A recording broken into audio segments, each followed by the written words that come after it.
Hi, y'all. I know it's always smoky, but I like incense in my house. I literally just got home from work, and I work in fashion. I love making people feel good. I love counseling. I love giving good words to lift spirits. And I just want to send out positive energy so that yeah, that way it surrounds me and it's around me. And even when I get that negative energy, because of the Lord, the source, the power, the light that's within me, he recharges it. So I'm not necessarily a person who's drained. And I should make a video on that about overcoming draining energy and all of that other stuff. But anyways, today I have a word.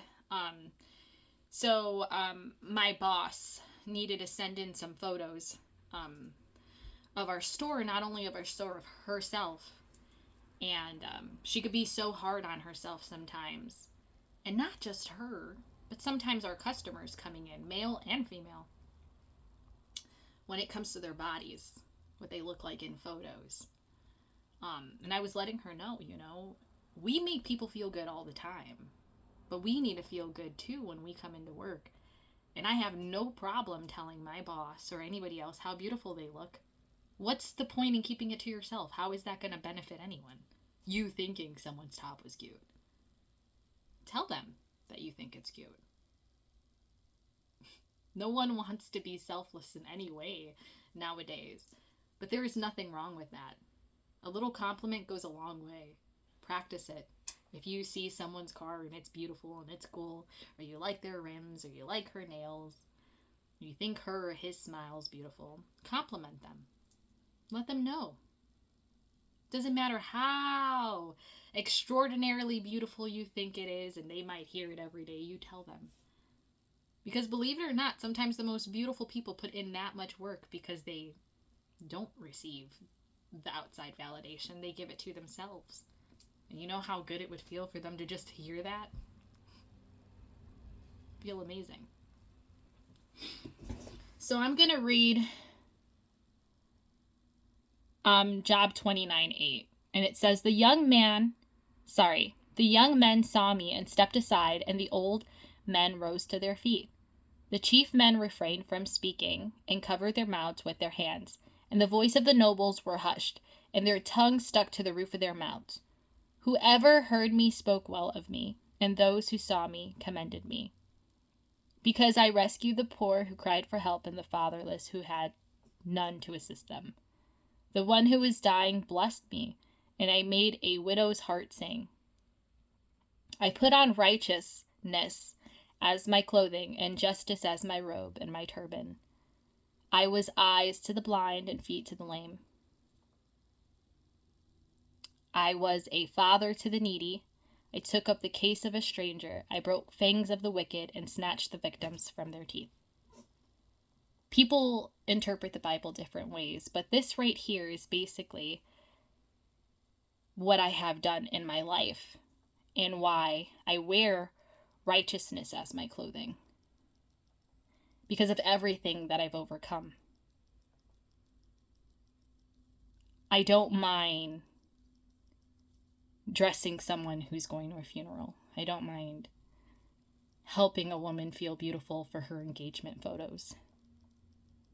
I do selfless things in order to feel good about myself. Our job is to serve. We serve the Lord by thanking Him and sitting in gratitude in our life, even if it's not where we want to be, right?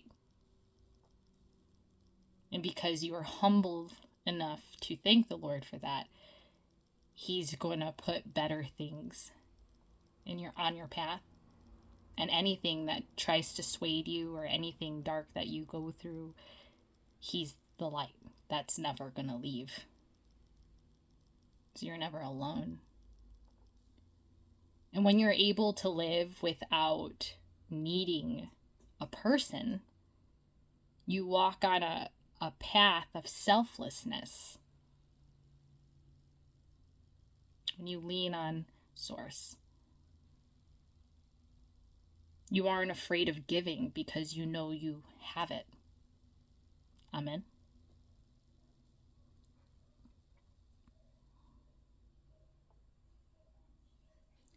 I thought, I will die in my house. My days are numerous as the grains of the sand, and my roots will reach to the water, and the dew will lie all night on my branches. My glory will not fade. The bow will be ever new in my hand. That's the power of the Lord.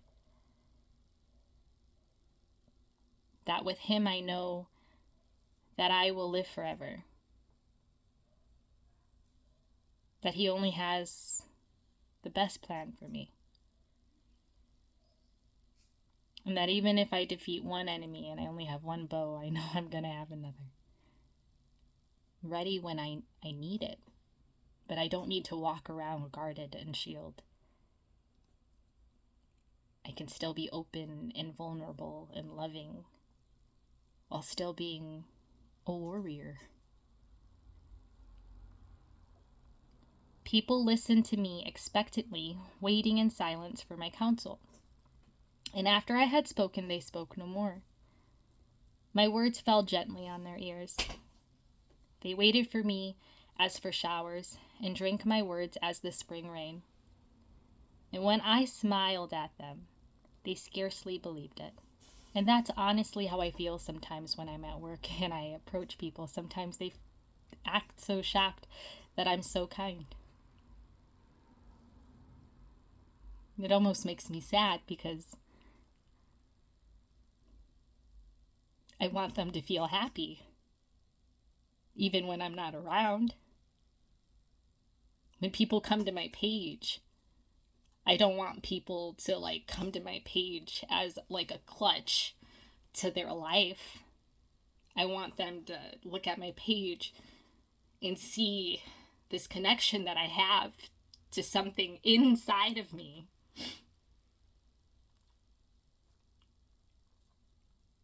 That's where my strength comes from.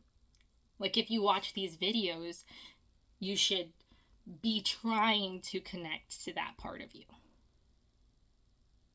If that's the reason you watch my videos.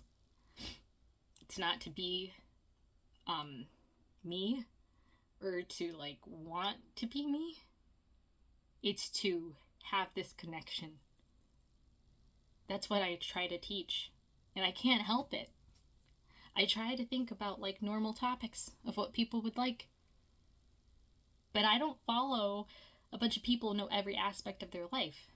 Instead, when I meet people, there's something in me that wants to help them. In what way can I service you?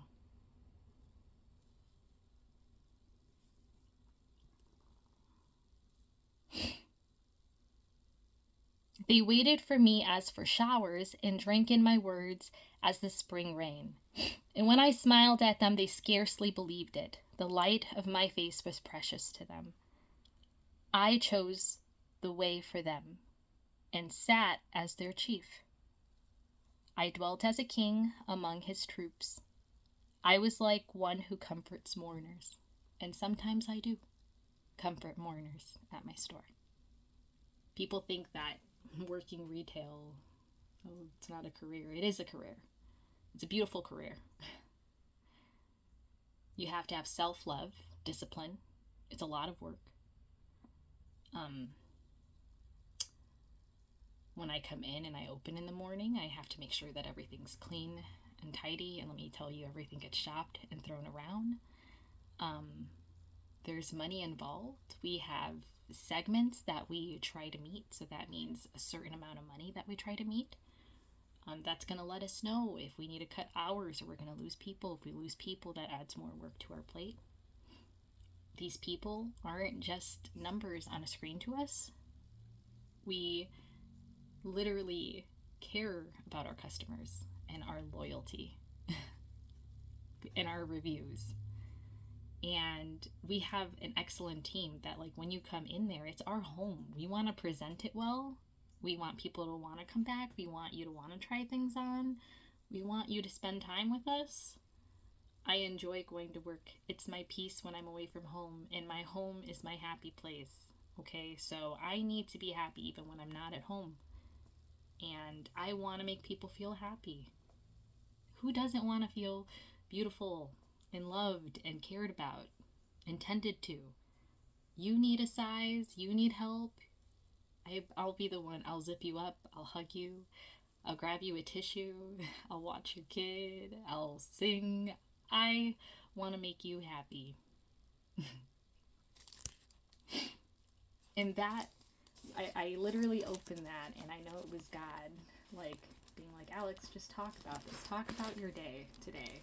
Basically, when I read that, I just thought about my whole day at work, and I was like, Lord, thank you. Like, that's how God sees me. That's how God sees me when I'm being a good person. He's proud of me.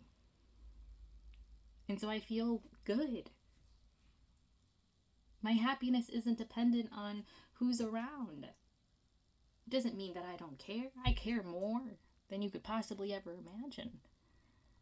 And that's why I feel like there's this like thing inside of me that's like, I need to heal the world.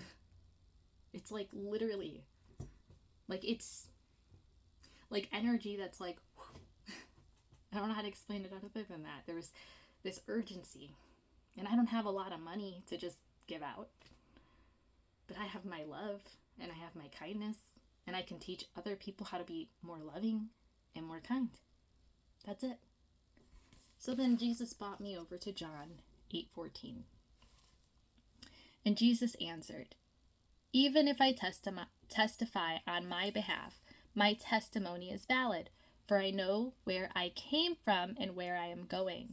But you have no idea where I come from or where I'm going. You judge by human standards. I pass judgment on no one.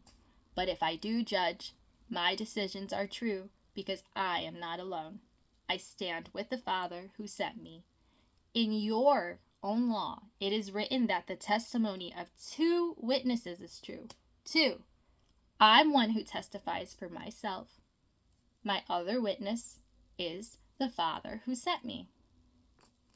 Then they asked him, where is your Father? And let me tell you, people, this part is so real.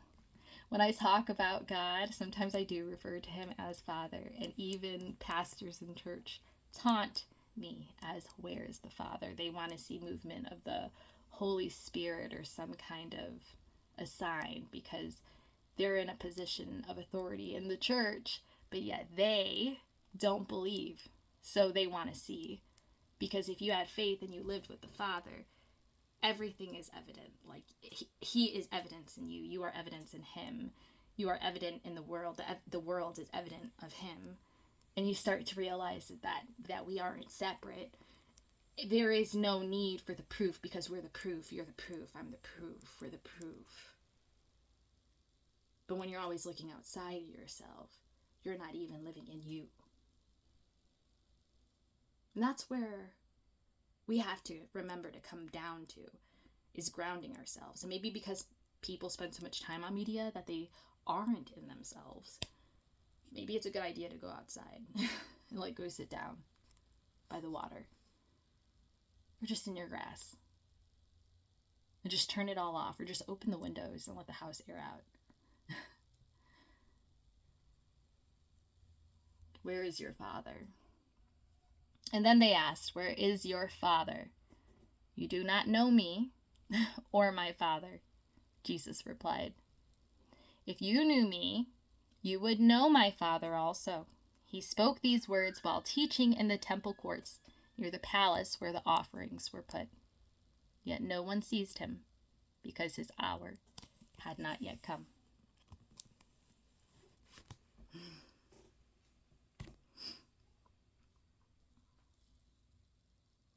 I used to often ask my dad, my worldly father, my human father, I would normally just ask him, hey, Papi, how do you know that God's real? And he'd always tell me, Alex, you have to believe. And if you're asking me, you're not believing. You have to have faith. So confused.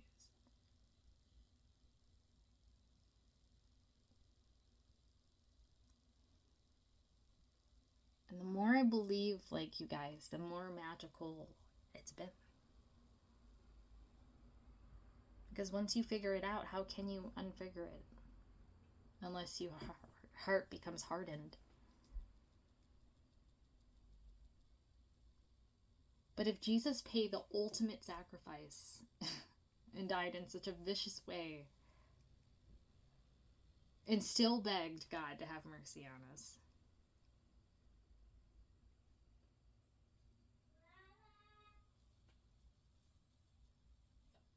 I can't help but be grateful for where I am. I'm coming, sweetheart. Anyways, you guys, going on 15 minutes. I need to get going. My little one, I'm getting her ready to leave, and she's calling me.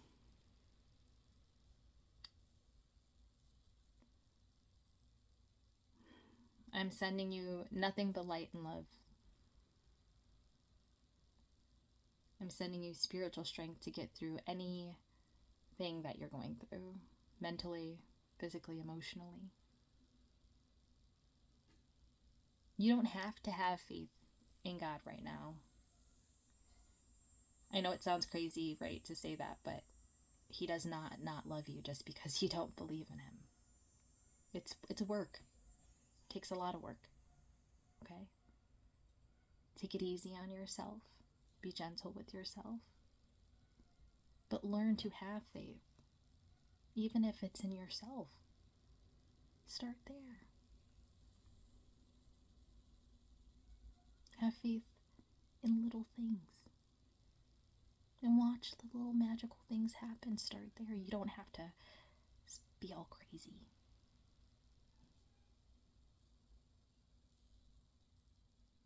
I believe I'm worth something. All right. Love you guys.